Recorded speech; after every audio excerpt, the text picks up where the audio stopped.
ஏகாந்தம் என்னோடு வாழ கேட்டேன்.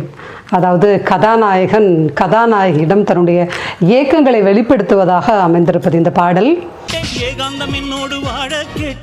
ஏகாந்தம் எனும் சொல்லின் பொருள் அதாவது தனிமை, அமைதி, தனிமையான இடம் அல்லது ரகசியமான இடம், இந்த பொருளில் பயன்படுத்தப்படும். இந்த பாடலில் அதாவது ஏகாந்தம் என்னோடு வாழ கேட்டேன், ஒரு சலனமில்லாத தனிமை, அமைதி என்னோடு வாழ கேட்டேன் எனும் பொருளில் பாடியிருப்பார்.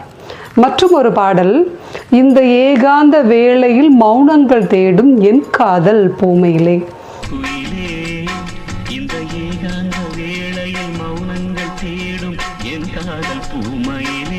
அதாவது ஏகாந்த வேளை, அமைதியான தனிமையான இந்த வேளையில் மௌனங்களை தேடக்கூடிய என் காதல் பூமையிலே.